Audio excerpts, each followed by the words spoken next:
Son, that's not a baler. That's scrap metal with wheels on it.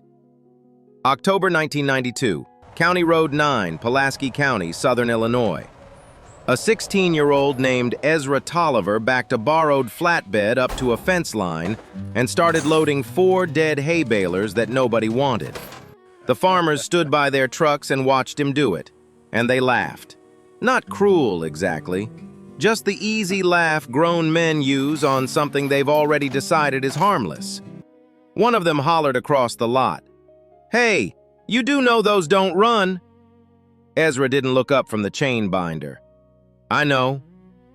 Rusted, seized, missing parts. One of them half flattened under a grain bin that had shifted off its footing that winter. The most generous appraisal anybody had ever given those machines was scrap price, if scrap ever came back. He loaded them anyway, one at a time, and drove them home. And the men went back to their coffee and forgot about it before noon. That was the first mistake they made.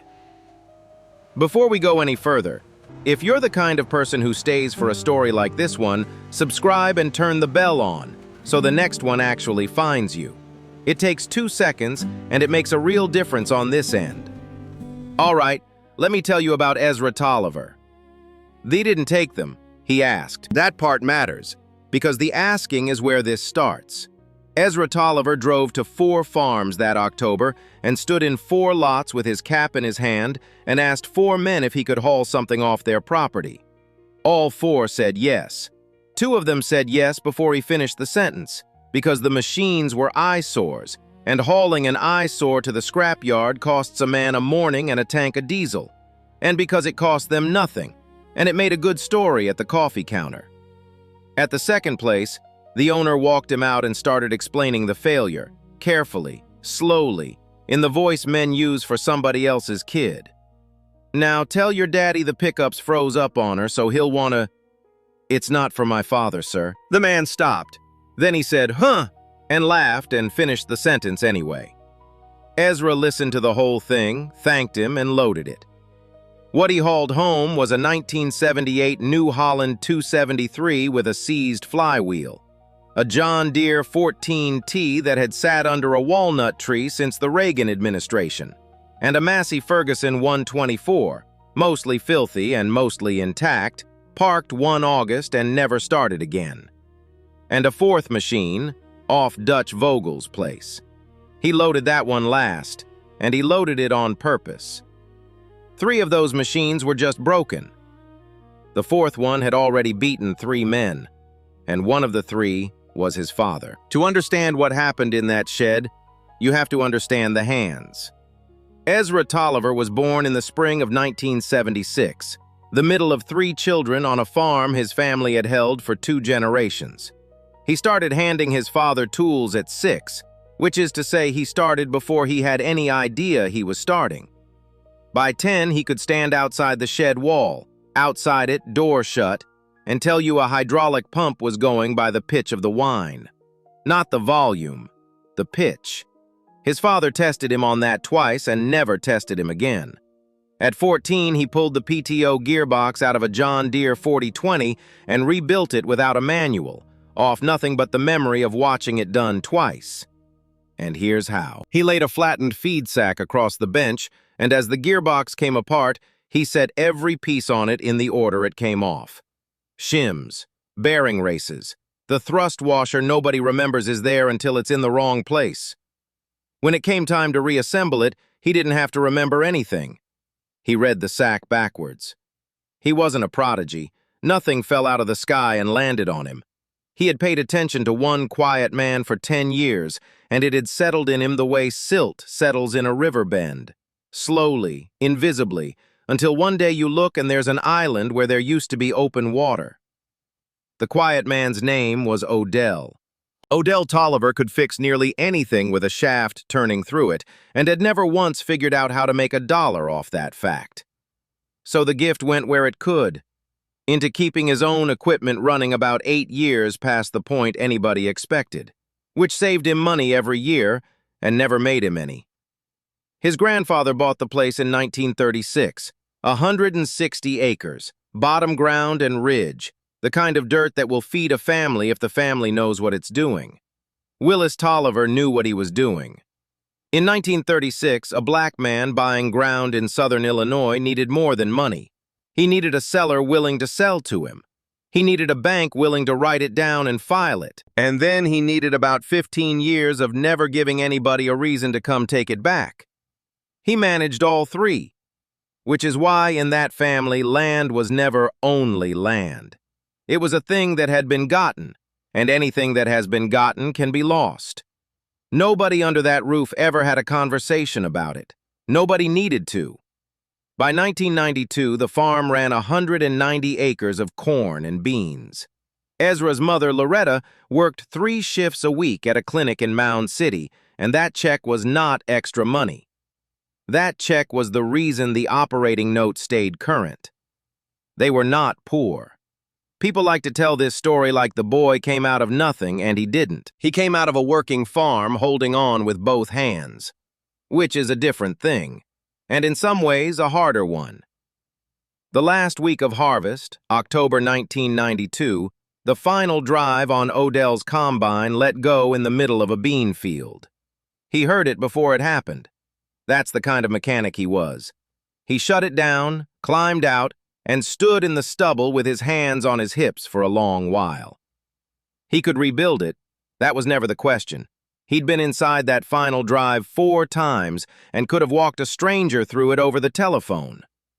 What he couldn't do was conjure $1,150 in parts out of a bean field in October.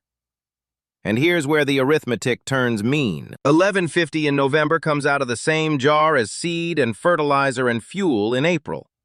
There's 1 jar. The bank in Mounds looked at the numbers with him and offered the 2 things a bank offers. Cut the inputs, plant less, spray less, hope harder, or list the North 40 and take the pressure off for good. The North 40 was the first piece Willis Tolliver ever signed for. Ezra heard it through the kitchen door, and there was no shouting, and nobody slammed anything, and there was no scene. His father went quiet. That was all. His mother said something Ezra couldn't make out, and his father didn't answer for a long time, and then he said he'd think on it. And the boy standing in that hallway had known that man his entire life. That man did not go quiet about things he had a plan for. He had wanted a truck of his own, a welder of his own, a set of tools with nobody else's initials filed into the handles. Now he wanted $1,150 before the 15th of April. He was 16 years old. He had 5 months and 4 dead machines. The 80s farm crisis had come through that country like weather, and by 1992 the worst of it was technically over. What it left behind was not. What it left behind was iron. Every farm in 4 counties had a machine pushed to the back of the lot. Not junk exactly, just something that quit at the wrong moment in the wrong year, when there was no money to fix it and no market to sell it into and no scrap price worth the haul. So it got parked, and the weeds came up through it, and after about 3 years a parked machine stops registering as a machine at all. It becomes part of the landscape, like a fence post or a stump. Hundreds of them, across hundreds of farms, every owner having run the same arithmetic and landed in the same place. They saw scrap. He saw inventory. The machine shed behind the house had a kerosene heater in the corner that smelled like the inside of a lantern, a trouble light on a hook, and a bench that had been his grandfather's. He worked out there most nights from supper until 10, and Saturdays from first light until he couldn't feel his fingers. He kept a spiral notebook, not the kind a student keeps for a teacher, the kind a mechanic keeps for himself. Part numbers, measurements, organized around the logic of the machine instead of the logic of anybody grading it. And within 2 weeks, he found the thing that changed everything. The parts worn out on one baler were fine on another, every time. Different makes, different failures, and the wear patterns simply didn't overlap. They weren't 4 problems. They were one parts bin nobody had sorted yet. His father watched all of it with a careful neutrality, which is what a man does when he suspects something might be good but won't say so and jinx it. advice when asked, clear of it when not. He said one thing that winter. Ezra had a knotter torn down on the bench at 9 at night with a wrench already moving, and his father stopped in the doorway on his way to the house. Don't fix it yet. He waited until the boy actually set the wrench down. A repair you make before you understand the failure is just a failure with a later date on it. Then he went inside. 3 of those machines came back the way machines come back. A week here, a week there, nothing you'd tell a story about. And the whole time, on a calendar nailed inside the shed door, April kept getting closer. He had a running number in that notebook. What he'd spent, what he had left, how far it was from 11:50. It was not close. The machine from Dutch Vogel's place had not moved an inch. Here's what that baler did. It would tie a perfect bale, then another, then 11 more. And then, with no warning and no pattern anybody could find, it would miss a knot and dump a bale into the field in a loose pile of nothing. Sometimes 60 clean in a row, sometimes 2 misses in 10. And that's the worst kind of broken there is. A machine that never works is a problem you can solve. A machine that works 90% of the time will follow you home. 3 men had gone after it before Ezra ever put a wrench on it. A dealership mechanic out of Marion replaced the entire knotter assembly. A real repair, a competent repair, and expensive. It missed a knot the second afternoon. Dutch Vogel himself changed twine, adjusted the tension, adjusted it back, and finally adjusted it into a place worse than where he started. He was the one who came up with the verdict that stuck. That machine's cursed. I'm running it in the ditch. And the third man was Toiver. Vogel hauled it over in the spring of 1990 and left it 3 days. Odell went through it the way Odell went through everything. Slow, complete, no assumptions, and ran it 2 full afternoons in his own lot and got no misses at all. Because he ran it in light hay. At the end of the 3rd day, he told Dutch Vogel the machine was sound and something in the field must be feeding it wrong. He'd never been wrong about a hay baler in his life. He knew it the second Vogel called him back out. He told the man he couldn't help him. That was the only time his son ever heard him say it. So in December of '92, the boy did what all 3 of them had done. He tore the knotter down. And it was perfect. Bill hook clean. Timing dead on. He measured it twice because he didn't believe it the first time, and then sat back on the stool and looked at 100 parts laid out on a feed sack with nothing wrong with any of them. That's exactly where 3 grown men had stopped. Ezra stopped too, but he stopped differently. He put it back together, every piece off the sack, backwards, and fixed nothing. Then he dragged it out behind the shed on a cold, clear night in January, wired the trouble light to the frame, hooked it to the tractor, and fed hay through it in the dark. Not to test it, to watch it. He stood beside that machine 3 nights running with his hands in his pockets and his breath showing in the light, watching the needle swing up through the bale chamber, over and over. The 3rd night, he went and got a piece of chalk. He marked the needle's path across the frame with the machine empty. Then he loaded it heavier than anybody would ever run it and marked it again. The 2 lines didn't sit on top of each other. Less than 1/8 of an inch. You could have covered the gap with a fingernail. He found it 40 minutes later, a hairline crack in a frame brace, packed solid with old grease, behind a shield nobody removes because there's nothing back there worth looking at. Sitting still, that frame was square. Sitting still, that machine measured perfect, and every man who checked it was right. Under load, it flexed, and the needle came up 1/8 of an inch shy of where the knotter was waiting for it. Not every time, only when the bale ran heavy. You couldn't find that by taking the machine apart. Taking it apart is what hit it. You could only find it by watching the machine work. He ground the crack out and welded in a gusset cut from scrap plate. Total investment when he closed the notebook on it. $47. A drive belt, 2 shear bolts, a used bill hook off a salvage shelf in Cape Girardeau, a roll of twine, and a box of rod. February 1993, a Tuesday night, cold enough that the hay came apart stiff. Just the two of them. His father ran the tractor, and Ezra walked alongside and counted. 60 bales. Not one miss. Odell shut the tractor down and climbed off and walked the length of the machine without saying anything. He stopped at the brace and put 2 fingers on the weld. He stood there a while. 3 years I've been telling myself that machine was fine. He took his hand off it. It was fine. That's what I got wrong. Then he picked the last bale up off the ground, set his boot against it, and pulled the strings hard enough to lift the whole thing. They held. He set it down and went in for supper. Now the boy had a machine worth selling. What he didn't have was one person willing to let him sell it.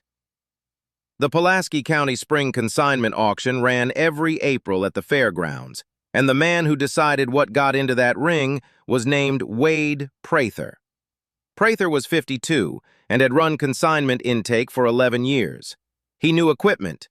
He knew what the ring would carry and what it would laugh at, and he shared those opinions anywhere a pot of coffee was going. March of 1993, Ezra drove his father's truck to the fairgrounds and walked up to that desk.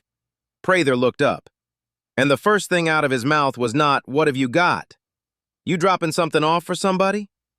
Ezra didn't lean on it, didn't put weight on a single word. "No, sir, it's mine." Prather asked what it was, and Ezra told him. Year, model, the crack in the brace, the gusset, the $47, in about 90 seconds, in the flat, unhurried way he described machinery his whole life. And Prather listened to all of it. Then he gave his answer, and he gave it kindly, which somehow made it land harder. "Here's my trouble. Buyers in my ring want a machine's history, and there's nothing behind your word yet." "That's not an insult, son. Nothing's behind anybody's word at 16. He shrugged. "Sell it private if you can find somebody, which I doubt you will. That market's been soft 3 years. He believed every word of that. He'd have said the same thing about a stranger, he was sure of it. And a man who is sure doesn't go looking for the reason he's sure. 2 men at the end of the desk started laughing. Not loud, not mean, comfortable. The laugh of men who've heard a lot of young people say a lot of hopeful things. One of them said the boy had gumption, which is the word adults use when they want to compliment a young person without taking them seriously. Ezra didn't flush. He didn't argue. He asked for one thing. "Come look at it. Then tell me no." Prather said he was busy. Ezra thanked him and left. There's a kind of no that lands harder than anger. It's the polite one. Nobody raises a voice, nobody means any harm, and you walk back to the truck knowing you were never actually in the room. The following Saturday was intake day. Prather was there all morning, working out of the office at the north end of the lot. Ezra came back. He didn't go to the desk. He backed the flatbed into the gravel at the edge of the parking area, dropped the ramps, rolled that New Holland off, and dumped out about 200 pounds of loose hay he'd hauled from his own barn. And he ran it, right there in the open where anybody who felt like it could stand and watch. 45 minutes. He never shut it off. You could hear the PTO take the load and settle into it. You could watch the needle come up and the knotter turn and the strings pull tight, one after another, with that flat mechanical certainty a properly timed baler has, and a badly timed one never does. The first bale came off the chute and he picked it up, hooked 2 fingers under the twine, and pulled until his arm shook. Then he handed it to the nearest man standing there. 3 farmers came out of that office to watch him. Wade Prather did not. One of the 3 was a cattleman out of Ullin named Bud Hensley. He walked the machine twice, got down on a knee at the pickup, stood back up, and looked at the boy for a second longer than the question required. "Your daddy own this outfit?" "No, sir, it's mine to sell." Hensley took that in. Then he asked what he wanted for it. 1,400. 11. Ezra didn't move. 13. It ties clean, and you watched it do it. Hensley looked down at the bale still in his hand. Then he snorted. 12. And you load it. They shook on it in the gravel.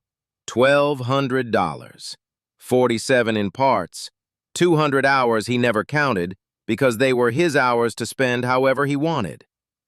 Everybody in that lot watched a dead machine come to life. He'd been looking at a machine with one problem since October. He didn't tell Prather. He didn't tell anybody at that fairgrounds. He drove home and put $1,150 on the kitchen table in front of his father. Odell looked at that money a long time. He didn't count it.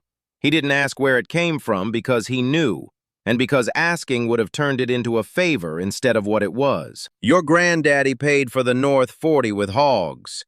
He squared the edges of the bills against the table. Reckon it's Balers now. Then he went out to the shed, and he went fast, because he did not want his son getting a look at his face. The final drive got rebuilt. Seed and fertilizer and fuel got bought in April. The North 40 didn't get listed that year. It didn't get saved, though. It got postponed. That note was still sitting there, and everybody in that house knew it, and nobody said so. Word moves through farm country the way water moves through field tile, invisibly, and then all at once. By June of 1993, he had 11 more machines. He paid nothing for most of them. $20 here, $50 there, for the ones an owner had some leftover feeling about. He was working 12-hour days on 5 hours of sleep, and there was iron under tarps in his mother's side yard, and his mother had opinions about that. And somewhere in there, without ever deciding to, he started moving faster than he could think. Which is when he broke his father's only rule. A Heston round baler. The failure was a bearing on the pickup drive. Chewed. Obvious. The kind of thing you can diagnose from 6 feet away. He pressed the old one out, pressed a new one in, had the machine buttoned up in an afternoon. He never asked why it failed.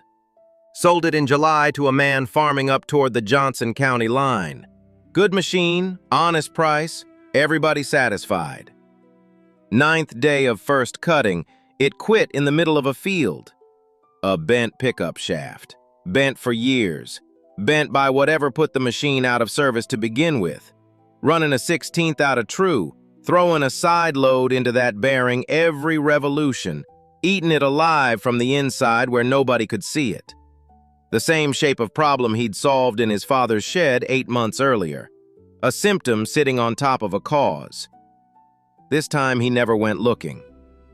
He got the call at 7 in the evening and he was on the road by 7:30. Hauled it back in the dark, tore it to the frame, trued the shaft, replaced both bearings and the seal. He charged nothing.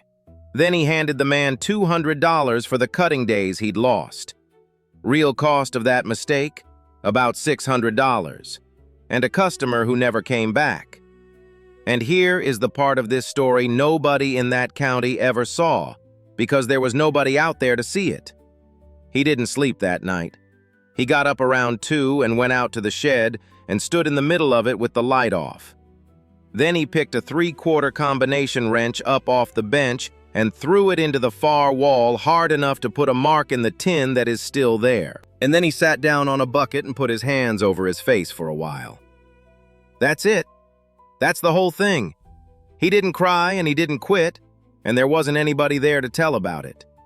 His father found him out there near dawn, still sitting. A man like Prather sells one bad machine. Folks say he sold a bad machine. He didn't look up. I sell one and folks say they knew all along. Now, Odell Toiver did not tell his son he was imagining that. He never once in his life told that boy he was imagining anything. Then you don't get to sell one. He set a hand on the fender on his way past. Go find out what bent that shaft, and that's where the system came from. Not from a book, not from ambition, from a bad Tuesday. After that, no machine left that lot until it had run 3 full cycles under load. And every machine got a card. Original failure, underlying cause, every part replaced with the number, who did the work, dated, and signed. His mother designed the form. Loretta Toiver had been filling out intake charts at a clinic for 11 years, and she took one look at his notebook and told him, Information nobody else can read is not information. She typed the master copy at the kitchen table on a Saturday and ran 100 of them off at the courthouse. That mistake cost him $600, and the card it invented is the reason for most of what comes next. Harlan Voss was 68 years old and had spent 30 years as head mechanic at a John Deere dealership in Marion until it got bought up and consolidated and he got handed a retirement package he never asked for. He came out to that gravel lot in August of 1993. And not because he'd heard the boy was good with a wrench. That's not what reached him. What reached Harlan Voss was the other thing. That some kid had gotten a phone call at supper and driven out in the dark to haul back a machine that failed on his own watch. Fixed it for nothing. Then paid the man for the days he lost. Harlan had drawn a paycheck from shops for 30 years. Not one of them ever did that. So he came out to see what kind of operation does that, and he walked the lot about 20 minutes before he said anything at all. The parts shelves weren't organized by machine. They were organized by function. Knotter components together, drive components together, pickup components together, across every make in the yard. Which is how a man organizes parts when he stopped thinking about machines as machines and started thinking about them as systems. And a typed card hanging off the frame of every unit on that lot. Harlan stopped at the bench. There was a rebuilt knotter sitting on it. He picked it up, rolled the bill hook through with his thumb, and watched the timing come around. He set it back down. Who set this timing? I did. Harlan nodded once, just the one. Then you've got a system. He wiped his thumb on his pant leg. Most shops I drew a check from didn't. His terms were simple, and he laid them out standing right there. 2 or 3 mornings a week. Machines that were interesting, paid fair, and treated like a man whose knowledge was worth something. Ezra agreed to all 3 inside of 4 seconds. He hired a boy his own age that same month, Travis Lunsford, off a farm 2 townships over, careful and teachable and willing to do things a specific way. So by the end of that summer, there were 3 of them on that lot. 17, 17, and 68. Merle Tackett came out that fall to buy a rebuilt mower conditioner. He inspected it about twice as long as anybody usually did. Ran the cutter bar, checked the rolls, got underneath it, got back out. And then he asked his question. But he didn't ask it to Ezra. He asked it past Ezra's shoulder, to the 68-year-old man standing 8 feet behind him with a rag in his hands. Who put the hours into this one? He did, start to finish. No offense meant to the boy. He turned the brim of his cap in his fingers. I'd just feel better with somebody who's got some years on him standing behind it. Ezra didn't argue. He didn't move. He kept his hands where they were and let it sit. He'd heard that sentence before in different clothes, and arguing had never once moved it. Harlan finished wiping his hands, walked up, and stood next to the machine. What he did was not a speech about anything. I'll stand behind it, Merle. He put 2 fingers on the cutter bar. I'll also tell you I never touched it. I looked at how he rebuilt this bar, and I'd have done it the same way. If I'd have thought of it. Which I didn't. Tackett looked at the boy, then at the paper, then he signed it. After the truck pulled onto the road, Harlan watched the dust a second, and when he spoke, there wasn't any bitterness in it.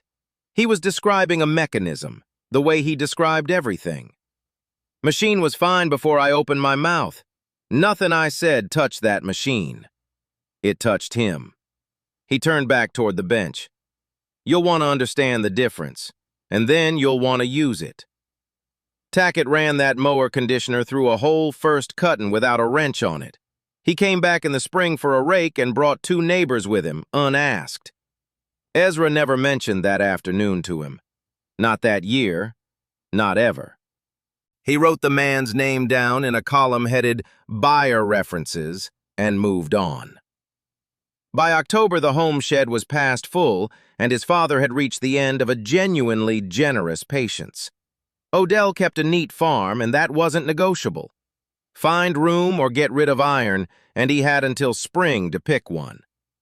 Ezra rented half an acre of gravel from a retired farmer named Clyde Mattingly, 2 miles down County Road 9. $75 a month.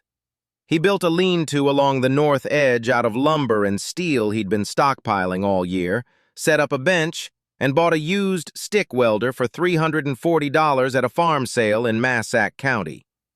He moved in the second week of October, 1993. 1 year almost to the day from the morning 4 men stood by their trucks and laughed. He was 17. He went back to that consignment desk in the spring, and this time he didn't make a case for himself. He set a sheet of paper down in front of Wade Prather. His mother had typed it. 6 machines. Year, make, model, original failure, underlying cause, every part replaced, hours in. And 3 buyer references apiece, with phone numbers. Merle Tackett's name was at the top of a column. Prather read it, then read it again, taking his time, and the smile stayed on his face the whole while but kept getting smaller until it wasn't doing anything. "I'll come out and look at 'em." That sentence had cost him a year to say. He came out the following Tuesday, and this is the moment the ledger actually turned. Wade Prather walked that gravel lot for 40 minutes and did not speak. He started every engine, engaged every PTO and let it run, put a bar on cylinder bearings and checked for play, pulled shields, read the cards. 40 minutes, not one word. Then he stood in the middle of the lot with his hands in his jacket pockets and said he'd take 4 of the 6. The other 2 were too old. The ring wouldn't carry them. Ezra said he'd take the 4 slots. He sold the other 2 privately before the auction and got more for them than the 4 averaged. The consigned machines brought a little over $9,000. Top lot was a John Deere 24T that had come in completely seized, flywheel housing cracked clean through, driveline shot end to end. 60 hours in that machine. He pulled a housing off a salvage shelf in Paducah and ordered the factory service manual through a dealer in Carbondale and read it the way other 17-year-olds read anything at all. And before it went on the trailer, it ran 3 full cycles under load. Because of a bad Tuesday in July. Bidding opened at $900, about what the ring expected. It went to $14. A man in the back came in at $16 and somebody else took it past $2,000. And by then people had quit talking to each other and started watching. Hammer came down at $2,800. The farmer who bought it ran it 7 years without a major repair. Prather was standing at the edge of the ring, and when that hammer dropped, he came straight across without waiting for the next lot to load. "I was wrong about the market for this work." He put his hand out. "You've got machines this fall. I want first look at them." "I appreciate that." And Ezra didn't say anything else. The hammer had already said it. Agree. 11 farmers called that lot in the 2 weeks after the spring auction. By the middle of May, he had commitments on 7 machines and a waiting list running into the fall. And then a dealer out of Marion drove down to County Road 9 with a proposition. He wanted 20 machines. Not over 2 years, 20 starting immediately on top of everything already in the yard. He'd supply the iron, Ezra would recondition it, flat rate per unit. Travis Lunsford did the arithmetic out loud on the tailgate after the man's truck pulled out. He did it twice, because the first number seemed wrong. And understand, that was Travis's money too. That was a raise, and a full year of steady work, and the difference between a job and a trade for a 17-year-old with nothing else waiting for him in that county. Ezra sat with the notebook 3 nights, not calculating revenue. Anybody can calculate revenue. Counting hours, his own, Harlan's mornings, Travis's days, against a number he'd already learned the expensive way. Then he turned it down. "I can do about 15 a season the way I want 'em done." He closed the notebook. The other 5 would go out the way that round baler went out. Travis didn't argue and didn't sulk. He went quiet for most of an afternoon, and that quiet was the actual price of the decision, and Ezra paid it knowing exactly what it was. The dealer took the contract to a shop in Williamson County and for 2 years that shop made considerably more money than Ezra Toiver did. Then the returns caught up with them, and a reputation in equipment does not come back. He consigned 9 machines that fall, and you could hear it in the ring before you could read it on a ledger. A consignment sale is a room full of men all pretending not to be interested, and the moment that pretending stops, the temperature changes. It stopped early that day. Lot after lot went past estimate, and the third machine doubled it, and after that people quit drifting toward the concession stand between lots and stayed where they were. 9 machines, right around $31,000. Better than double the county average for hay equipment of that age. The top machine was a Heston 5580, whose hydraulics had been modified by a previous owner who was confident and wrong. Ezra took the whole system back to factory spec, which took longer than doing it his own way, and was the right call for a machine somebody else would have to fix someday. It went to a man from Union County who'd driven 2 hours that morning. He said so out loud at the rail to nobody in particular.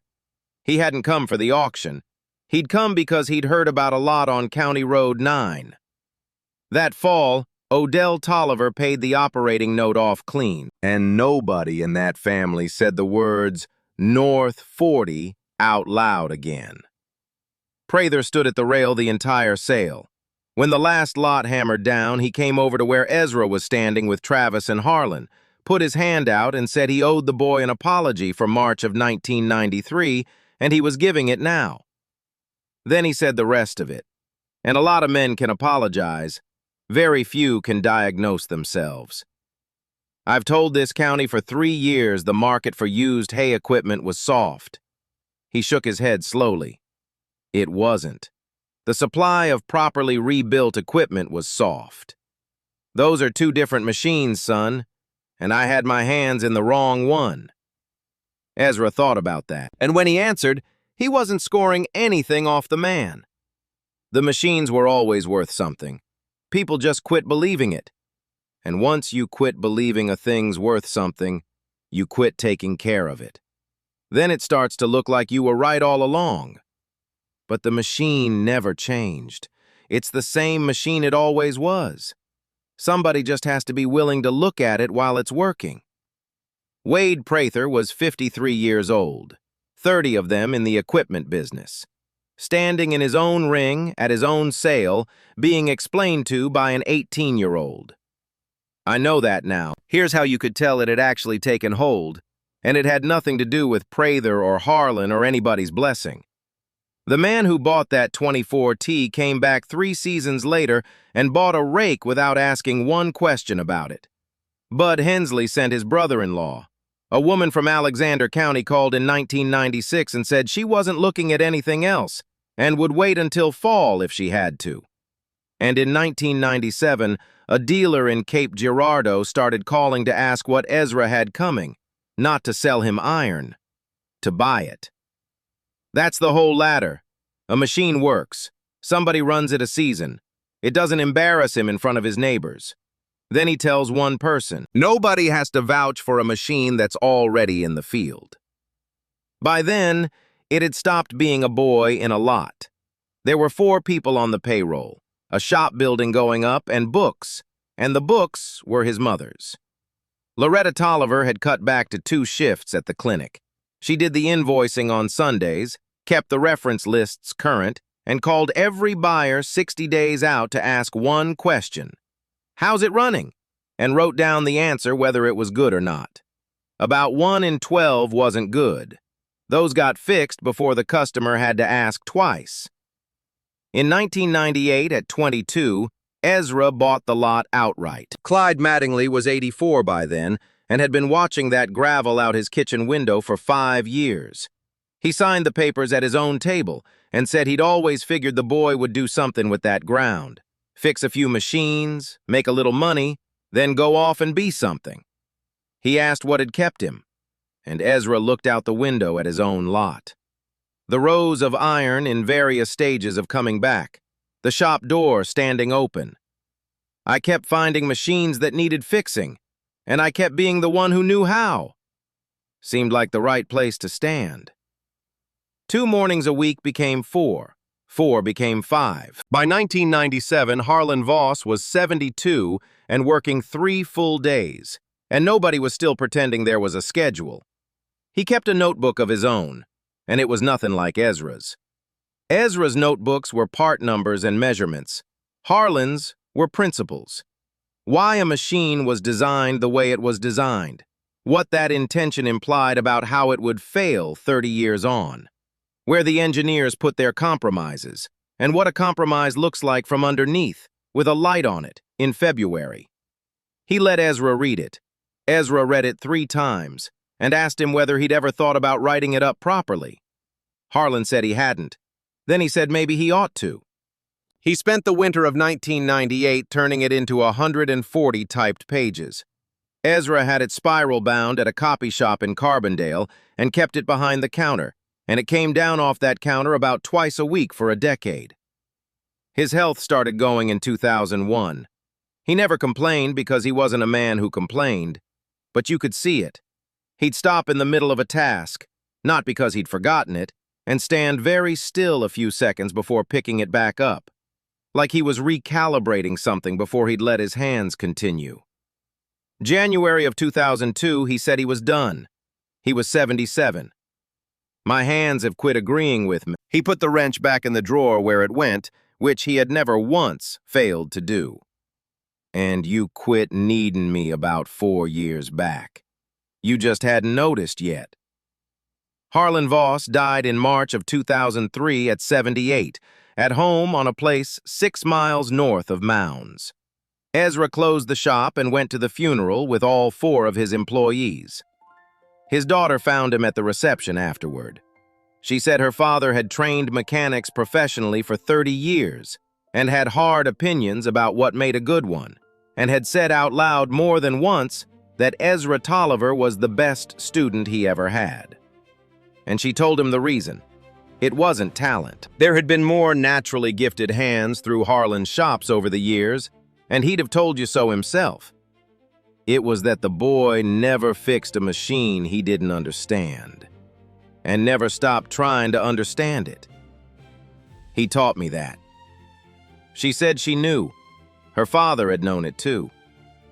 That's the part that made him happy. Somewhere around 2000, kids started showing up at that lot. 2 or 3 a year, most of them lasting a Saturday. They'd get bored and not come back, and Ezra never chased anybody off and never made a thing of it. One of them stayed.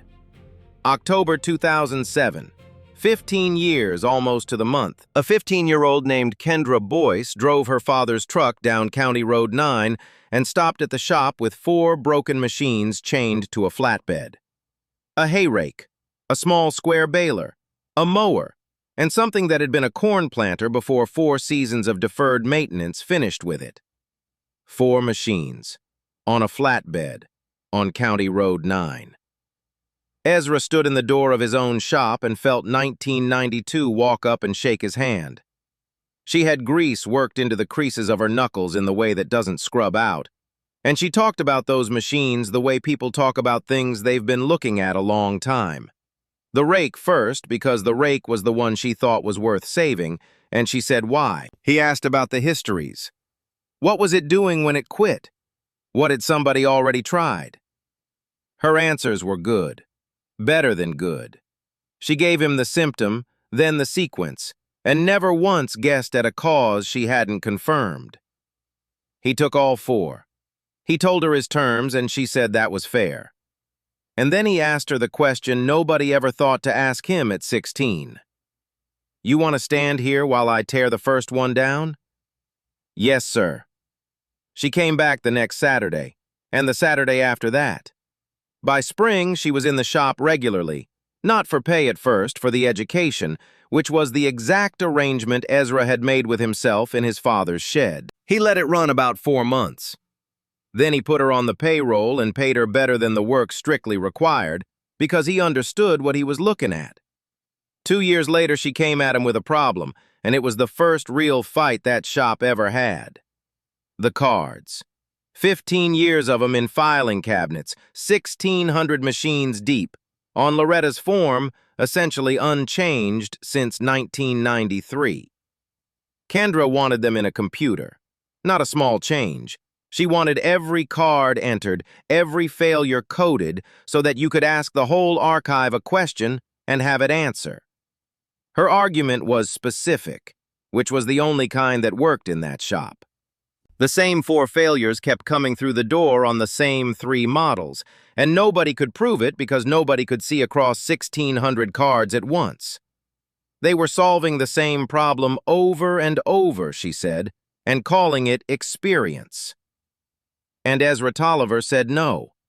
He said it twice. The card worked. The system had been built out of something that cost him money to learn, and he wasn't taking a man's method apart because it was inconvenient to carry. Which, if you've been listening, is almost exactly what 3 men once said about a hay baler. It took him about a week to hear himself. And what turned him wasn't an argument. He was at the cabinet on a Thursday, pulling a card on a New Holland, 4 drawers deep looking for it. And on the way, he passed maybe 30 cards with the same failure written on them in his own handwriting. 30 times. He'd fixed that failure 30 times and never once noticed it was a pattern, because he could only ever hold 1 card at a time. He shut the drawer and went and found her. "You were right, and I told you no twice." He put the card down on the bench between them. "Show me what it looks like when it's built." It took her 14 months and it was hers, and by the end of it, that shop could tell a farmer what was probably wrong with his machine before it came off the trailer. And Harlan Voss's manual stayed exactly where it had always been, behind the counter. Because the point of that book was never the pages. The point was that you write down what you worked out, so the next person doesn't have to work it out again. She hadn't broken the system. She'd done the same thing to it that he'd done to a knotter in 1992. She looked at it while it was working. Spring auction, Pulaski County Fairgrounds. Same ring, same gravel, same bad coffee. Wade Prather had retired in 2004, and a younger man ran the desk now, but he still came, because that ring had been 20 years of his life. Ezra consigned 14 machines that day, and they brought close to $60,000, a number nobody in that county needed explained to them anymore. Afterward, Prather found him at the rail and shook his hand, the way he had every year since 1994. Then he said something he'd never said. "I think about that morning in '93 more than you'd figure." Ezra asked what about it. "About what I nearly walked past." He was quiet a second, looking out at the empty ring. "You were 40 yards from my desk with that baler running. 3 men went out to watch you. I never got out of my chair. And it wasn't that you weren't there. It's that you didn't look like whatever I'd already decided the answer was supposed to look like. I've been sitting with a worse question ever since. How many others did I stay in my chair for?" Ezra thought about that, and when he answered, there was nothing sharp in it at all. That's the thing about junk, Wade. It's only junk until somebody bothers to find out what it is. Prather nodded. He said he'd worked that out about 15 years late, and that it had cost him the most interesting thing ever to come through his ring. Then he asked whether Ezra had anything for the fall, which was, in that man's language, the whole apology all over again. The crowd thinned out in the late afternoon, and the ring sat empty, the way auction rings sit empty after a long day. 2 miles up the road, the shop was still open. An old man came through the door that evening with a problem. He was past 80, and he had been one of the 4 men standing beside a truck in October of 1992, laughing while a boy chained down a load of scrap. He'd come about a mower that wouldn't hold a cut. What he found inside was a young woman bent into the bale chamber of a baler with a trouble light wired to the frame. He waited at the counter, and when nobody came out of the back, he asked her about the mower. She straightened up, wiped her hands, and asked him 3 questions. What was it doing right before it started? Whether it got worse in heavy grass, and whether anybody had already been into it. The old man answered all 3, and then he stood there while she wrote it on a card, and he watched her go back into that bail chamber and follow a chalk line with her thumb. What's wrong with that one? Frames flexing under load. Nodder's fine. She reached further in. Everybody blames the nodder. He stayed about 20 minutes. Nobody asked him to. And when he got back in his truck, what he'd gotten was not a lesson about anything. He'd gotten an answer about his mower from the person who was qualified to give him one. That's the distance. 18 years. And at the end of it, that was simply the shop, and she was simply who you talked to. The machines they laughed at in 1992 are long gone. Sold and resold, worked for years by farmers who never knew where they came from. But somebody wrote down what they figured out, and somebody else read it and added to it and passed it on. A grandfather with a deed, a father with a wrench, a boy with a spiral notebook, a girl with a piece of chalk. That's all it ever was. Here, you'll need this. And someday, you'll know exactly why.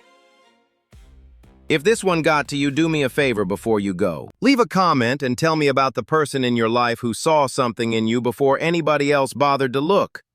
I read them, and those comments are half the reason these stories get made. And if you haven't subscribed yet, now's the time. There's another story coming, and somebody in it is going to be underestimated too. Thanks for listening. I'll see you in the next one.